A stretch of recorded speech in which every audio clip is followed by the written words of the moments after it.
Life, culture and current events from a biblical perspective. 2020 with Neil Johnson on Vision. Wednesday rolls around quickly. Our opportunity today to check on breaking news headlines as they're coming out of Israel and more broadly across the Middle East. Ron Ross is across them. He's back with us. Ron, welcome back to 2020. Thank you, Neil. Well, this time of year is pretty exciting, Ron. The Sukkot celebrations started on Sunday and they'll be front and centre for 7 days. What are they all about? Yeah, Sunday marked the beginning of Sukkot 2022, otherwise known as the Feast of Booths or the Feast of Tabernacles. It's a busy time of the year in the Hebrew calendar, as many important holidays and festivals start taking place from early October through to December. The festival of Sukkot begins 5 days after the end of fasting for Yom Kippur. Sukkot commemorates the years the Jews spent in the desert on their way to the Promised Land and celebrates the way in which God protected them under difficult desert conditions.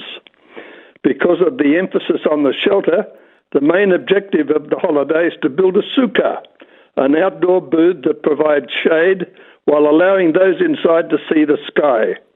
The sukkah is also blessed with Arba Minim, also known as the 4 species of Sukkot. Those species are Lulav, the palm branch, Hadass, the myrtle, Arava, the willow, and Etrog, citron. They're mentioned in the 3rd book of the Bible, Leviticus.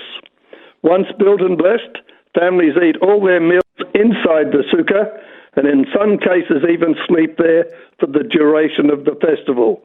I remember many happy times with Jews who invited us to enjoy them and celebrate in their sukkah. Fabulous stuff. Hey, Ron, all sorts of developments this week in the Russian invasion of Ukraine. And now the Israeli Prime Minister, Yair Lapid, has condemned Russia for the first time as Prime Minister. Yeah, Lapid has condemned Russia's invasion in the early days of the war last February and March when he was Foreign Minister. But this was the first time such a statement from any Israel Prime Minister has been made. I strongly condemn the Russian attacks on the civilian population in Kiev and other cities across Ukraine, Lapid wrote.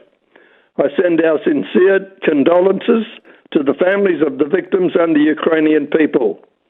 In response, the Russian embassy in Israel said in a statement that we heard words of strong condemnation from Israel officials about Russia's attack on the civilian population of the cities of Ukraine.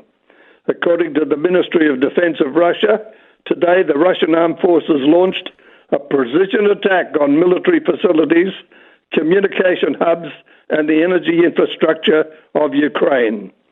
The Russians said it's worth noting that unfortunately Israel has chosen to remain silent during 8 years of continuous Ukrainian terrorism.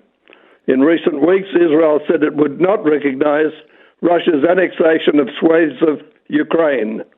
The Meretz leader, that's a political party, Zahava Galon, called on Israel to supply Ukraine with missile defense systems. Okay, let's get our head around some other headlines that are going around. The Archbishop of Canterbury has warned of a negative impact if the UK embassy is moved to Jerusalem. What's being reported here, Ron? The Archbishop is concerned about the potential impact of moving the British embassy in Israel from Tel Aviv to Jerusalem before a negotiated settlement between Palestinians and Israelis has been reached, said a statement released to Jewish News by Archbishop Welby's spokesperson. In expressing his misgivings over a possible transfer of the embassy, Welby joins a growing chorus of political parties and religious leaders expressing similar concern. Cardinal Vincent Nichols, the Catholic Archbishop of Westminster, wrote to Prime Minister Truss encouraging her not to move the UK's embassy to Jerusalem. Such a relocation of the embassy would be seriously damaging to any possibility of lasting peace in the region, as well as to the international reputation of the United Kingdom, the Cardinal said. No doubt there'll be a lot of debate around that. And Ron, Iran protests, they've entered their fourth week, defying a deadly crackdown. What's this one about? This is really getting out of hand. I expected it to be knocked in the head in a week. But as you say, it's the fourth week. Schoolgirls chanted slogans, workers went on strike, and street clashes erupted across Iran at the weekend as protests over the death of Mahsa Amini entered a fourth week in defiance of the crackdown. Anger flared after the 22-year-old Iranian Kurd's death on September 16, 3 days after she was arrested in Tehran by the morality police for an alleged breach of the Islamic Republic's strict dress code for women. Iran said at the weekend an investigation found Amini had died of a long-standing illness rather from blows on the head, despite her family reportedly saying she had been healthy. The protests continued even as ultra-conservative Iranian President Ibrahim Raisi posed for a group of photographs with female students at Tehran's Al-Zahra University. He called for unity and vowed that the efforts of the wishers would be thwarted. Videos and pictures published on social media apparently showed students outside the university taking off and waving their hijabs and denouncing Raisi and his regime. Okay, let's come back to Israel and the West Bank, where Christian missionaries were almost lynched by an angry mob in Hebron. How does this one look? Yeah, two vehicles belonging to Christian missionaries and tourists accidentally drove into the Palestinian Authority-controlled city of Hebron last week, where they were surrounded by an angry mob and had to be extricated to safety by security forces. Hebrew language media reported that a van and a private vehicle carrying 11 people had driven into the city shortly after the Yom Kippur holiday ended. Social media footage from the scene depicts a large crowd of onlookers standing around the vehicle as Palestinian security forces eventually move in to rescue the trapped visitors. Chaim Melspine, a Christian missionary who runs the Aliyah Return Center in northern Israel, confirmed on his YouTube account that the vehicles which mistakenly entered the Arab city are affiliated with his organization. You've seen plastered all over the news the videos of these riotous, murderous individuals who surround one of our Aliyah Return Center cars, he said in a video. It was a lynch mob, and they went out to lynch some of our staff. Challenging times. Hey, Ron, let's top off with a story around the Israel Allies Foundation, and they've announced the top Christian allies to Israel in the world. How does this list look? Yeah, Pastor Larry Hutch of the Texas-based New Beginnings megachurch topped the third annual list